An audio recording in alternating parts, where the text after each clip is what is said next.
Mas então é o seguinte, né? Eu tô aqui para fazer esse Bom Dia Psicanálise dessa semana de hoje, que tem todos os dias, de segunda a sábado. Então diz assim, ó. O que eu vou fazer aqui? Obviamente, vou falar breve um pouco sobre Paulo Freire.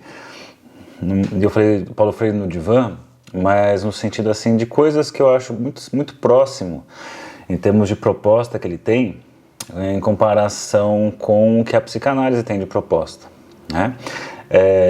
Particularmente eu enxergo ele encostando em dois autores que me interessam muito, que é o Winnicott e o Lacan. E então por isso eu trouxe algumas reflexões.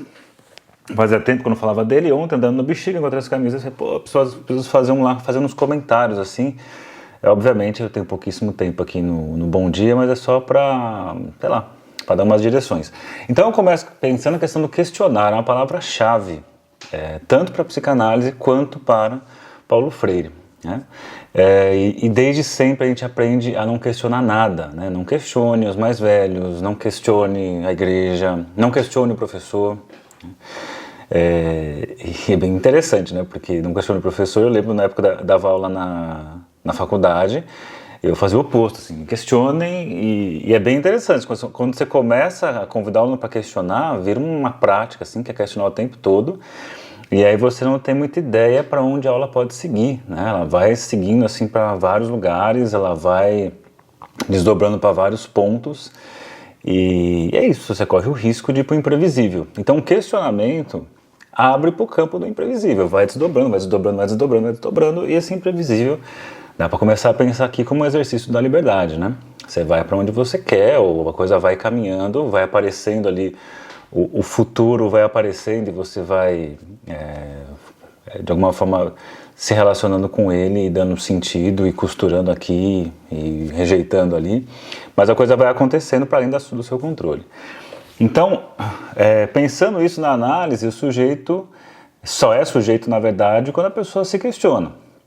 Ela questiona tanto, ela começa questionando os outros, obviamente, depois começa a questionar a si, e esse é o grande ponto, né? Só tem a análise quando tem a questão, e até o Lacan faz uma das várias afirmações dele, ou explicações, a neurose é uma pergunta. E isso daí é interessante, né? Perguntar sobre...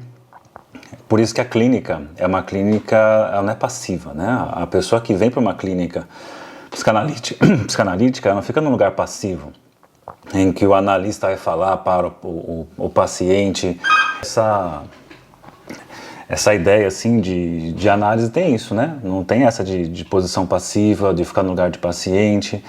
É o sujeito ali para se questionar, começa questionando os outros a princípio, depois começa a questionar a si mesmo, e quando começa a questionar, a coisa vai para um campo de vários desdobramentos. E aqui, o que mais coloquei?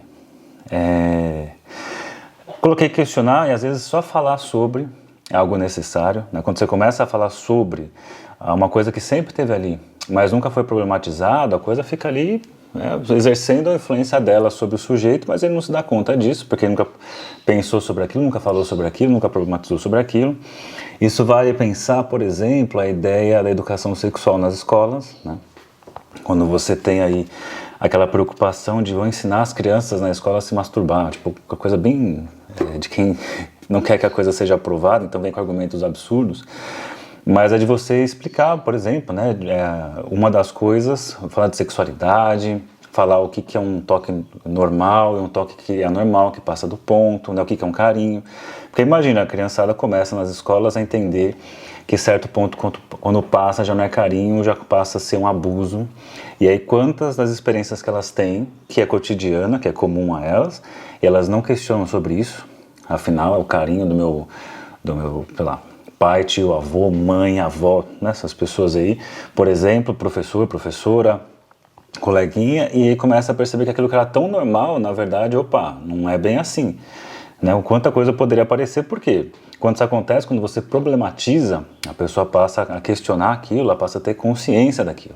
E quando você passa a ter consciência, aquilo passa a ter um nome, e quando passa a ter um nome, você pode ter uma ação sobre aquilo, você pode fazer algum uso sobre aquilo, você pode se posicionar diante daquilo. Então aqui, e qual que é pensando aqui, né? Então a nossa realidade é formada por nossas nomeações, por isso a importância, por exemplo, aqui, das nomeações com relação à educação sexual, por exemplo, mas também, pensando aqui no Paulo Freire, ele trabalha ali para as pessoas, né, que ele começou ali com seu projeto, de questionar o lugar delas, né? O lugar delas na sociedade, o lugar delas no trabalho, o lugar delas na história. Então imagine você pegar um modelo de escola, a pessoa trabalha o dia inteiro, ela chega e vai para uma escola em que ela vai só aprender coisas decoradas, aprenda isso, regra gramatical tal, não tem o menor sentido, né? A pessoa já está cansada num dia de trabalho, e às vezes, vamos pensar no caso que não era nem alfabetizada, tem que alfabetizar, que desejo que tem de se alfabetizar, de alguma coisa assim, se aquilo que é apresentado para ela é completamente distante da sua realidade, né? Não passa por ela aquilo. É muito complicado. Quando não passa pela pessoa, né, dificilmente isso vai causar algum tipo de desejo. É legal pensar nisso, porque a gente pode dizer assim, não, mas isso são questões que obrigatoriamente tem que se aprender. E aí a gente começa a colocar numa escala de valor, assim, o que realmente tem que se aprender e o que não é tão importante assim. E a gente pode cair numa ideia de capital cultural, né? O capital cultural em que é valorizado aquilo que é de um dominante. Então vamos estudar isso que é o dominante de uma situação considero mais importante, e aquilo que é o do não dominante não tem interesse, não tem importância. Então a gente aprende desde cedo, e aí o Paulo Freire traz isso também traz outros autores, de pessoas que vão para a escola e ficam desanimadas porque o que é apresentado lá em termos de conteúdo não passa pela realidade dela de forma alguma. Então, que tipo de interesse eu posso ter em alguma coisa que é completamente alheia, completamente fora da minha realidade? Então, voltando nesse sentido, então a nossa realidade é formada por nossas nomeações, tudo que está fora dela é desinteressante ou inexistente, lembrando aí, né, dos carinhos que podem ser problematizados numa educação sexual, e então a coisa pode ser questionada e aparecer muitas situações de abuso, por exemplo, né? Então, mas qual que é o limite da nossa realidade? Essa realidade, esse campo de nomeações, e aí coloca aqui, né? A análise propõe, dentre outras coisas, isso. Qual o limite do meu saber? Qual o limite do meu campo de concentração? Qual o limite da minha realidade? Uma realidade que é cheia de nomeações dadas pelo outro. Olha que legal, né? Aí você vê como é muito parecido o jeito que o Paulo Freire propõe, o jeito que o Lacan propõe a posição do sujeito e do outro, e, obviamente, ambos bebem na fonte Hegel. Então, se tem algo aí muito parecido, talvez tenha a influência forte de Hegel, em que você vai ter esse eu e esse eu formado a partir do outro, essa relação da dialética senhor-escravo. Então, pensando nisso, numa realidade cheia de nomeações do outro, sem questionamento. Então, se a gente for pensar o processo de construção do sujeito, para a psicanálise vem do outro. Então, o outro que vem com as suas nomeações, né? A gente chega nesse mundo por desejo de um outro, e depois esse outro perde o desejo na gente, e a gente tem que arcar com a nossa carcaça e achar outras formas de desejar e ser desejado. E uma série de coisas são nomeadas para nós, que nós tomamos como sendo nossos e saímos aí repetindo, sem ter ideia do que repetimos. É legal isso aí, né? Quando a gente começa a questionar aquilo que é muito comum. As pessoas falam e automaticamente falam. Um exemplo disso, por exemplo, quando uma mulher engravida, né? E aí começam aqueles discursos automáticos. Ai, que bênção! Ai, que ótimo! A melhor experiência que existe. E às vezes a pessoa nem é mãe, falando isso para o outro, né? Para outra. E se você perguntar assim, mas por que é a melhor experiência? Por que você diz que a melhor experiência que existe é essa? E aí quando a pessoa começa a argumentar, ela vai percebendo o limite do saber dela sobre aquilo, percebe a própria ignorância e acaba muitas vezes ficando constrangido ali porque não tem como argumentar isso. Então esse modelo desse saber no outro, dessas nomeações vindas do outro, sem que o sujeito tenha ação ou consciência disso, lembra muito o modelo, vendo que estou fazendo um paralelo aqui, né? É o modelo da educação bancária, que o Paulo Freire vai criticar. A educação bancária no sentido de que você tem ali o professor de um lado e o aluno do outro, e só é depositado o conteúdo. Você pega o conteúdo, deposita, pega o conteúdo, deposita, pega o conteúdo, deposita. E por parte do aluno, não tem a menor reflexão sobre isso. Eu lembro que já tive professores que me falavam assim, Eu dou a mesma aula há 20 anos, as minhas aulas são escritas e são iguais. A aula 1 é sempre a aula 1, a aula 2 é sempre esse conteúdo da aula 2. Há 20 anos que eu dou a mesma aula e com muito orgulho. As pessoas assim, nossa, que orgulho. E eu lembro que eu já pensava assim, que merda, cara, o cara dá a mesma aula, então não evolui, né? As pessoas não têm uma interação. Não tem uma experiência dialógica ali, de diálogo, não tem diálogo, porque se tiver diálogo, você não consegue se manter na mesma aula. Tanto eu vejo muito nas aulas na faculdade, que eu começava com o assunto, aí ideia para um lado, saía do assunto, paciência, então vamos, né? Então educação bancária de um lado e educação política, falando das relações, né? As relações de poder, que é uma educação libertadora, que é o lugar do questionamento. A gente poderia até aproximar aqui um pouco essa educação bancária depositada, que depositaram em nós, como sendo ali o sujeito denunciado do Lacan, e pensando na política, na libertadora, o sujeito denunciação, né? Aquele que fala, se posiciona frente àquilo que sempre falou e talvez nunca tenha tido nenhum tipo de consciência sobre isso. Pensando um pouco mais além, tem mais 7 minutos, opressor e oprimido, quem não pensa sobre o que diz, quem não pensa a realidade, facilmente é dominado. Então imagina, ele estava falando, eu cortei esse raciocínio, mas imagina esse pessoal que saía, pensando no Paulo Freire a situação, saía do seu trabalho exaustivo, ia para a escola, para a alfabetização, tinha lá que aprender aquelas frases, Eva viu a uva, e ficar assim, mas o que tem a ver uma coisa com a outra? E começa a questionar, assim, mas quem é a Eva? Qual que é a história dela? Qual que é a posição, qual que é o trabalho dela, como é que são as relações familiares dela. Daí você começa a trazer uma série de coisas de uma realidade dessa pessoa que começa então a entrar no campo dos alunos que estão ali também. Aí você pega assim uma palavra, por exemplo, fala sobre a palavra trabalho. Imagine o que é você trazer trabalhadores exaustos e falar assim, vamos falar a palavra trabalho. O que é a palavra trabalho, né? Então vamos aprender vocábulos, nós vamos aprender vocábulos que tem a ver com palavras do nosso cotidiano. Vocês estão trabalhando até agora, muito trabalho, vamos falar trabalho. Então começa com trabalho e as pessoas começam a fazer uma reflexão crítica sobre o trabalho. Então muito provavelmente quem começa a fazer uma reflexão crítica sobre o trabalho vai começar a perceber abusos, a perceber relações de dominação, vai perceber uma série de coisas que até então não teve tempo de pensar sobre. É tão cansativa a rotina, e aí você entra numa situação que a pessoa fica numa passividade, ela vai só trabalhando automaticamente, e aí fica muito fácil com as políticas pão e circo. Você tem lá no fim do dia a novela, pelo menos era assim, né? A novela para ser aquele sedativo pro dia seguinte, sem nenhum tipo de reflexão. Então esse lugar de quem não pensa a realidade, fica um lugar de facilmente dominado. Vai ocupar o lugar de oprimido na história. É interessante pensar que tem lado do oprimido e do opressor, mas mesmo o lado do opressor, o opressor também é oprimido de alguém. Então você tem uma mega estrutura assim, de relação de forças, né? De alguém que é oprimido, você tem um opressor, e esse opressor, ele acha que ele está no controle da coisa, mas o que ele não percebe é que ele também é controlado por alguém, né?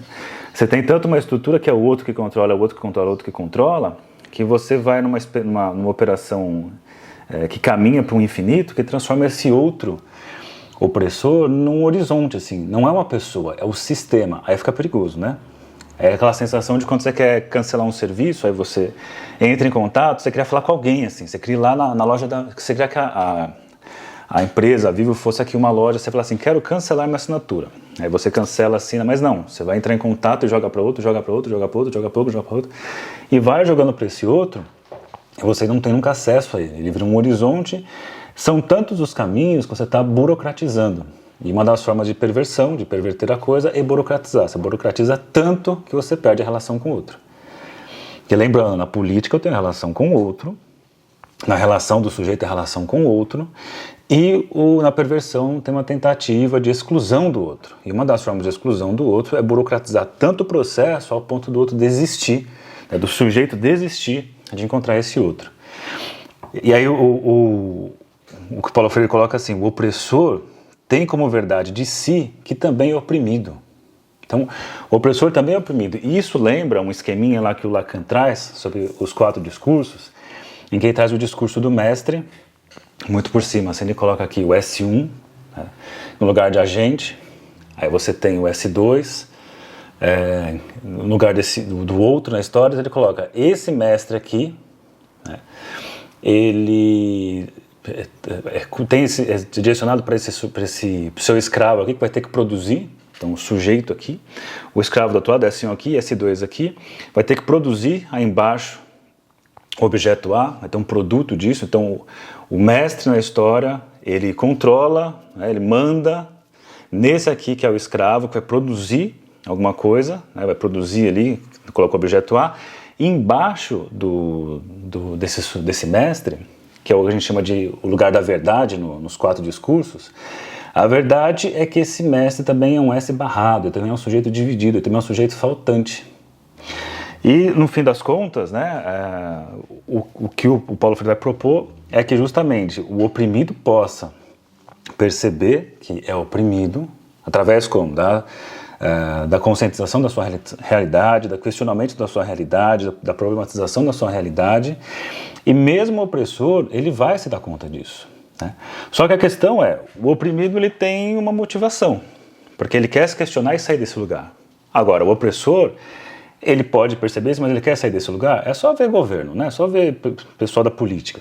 Você acha que o pessoal da política vai querer fazer uma reforma política? Você acha? Você acha? Você acha que vai entrar na terceira via, que vai entrar alguém ali na política e falar assim, não, entrei aqui, agora vamos abrir mão dos privilégios. Esse é o problema, né?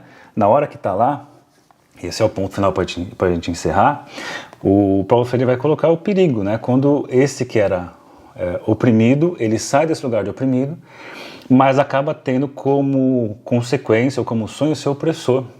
Há quem diz assim, um dia eu quero entrar lá também, ferrar com todo mundo. Esse é o problema. Então, o único que pode fazer essa operação de liberdade é o oprimido.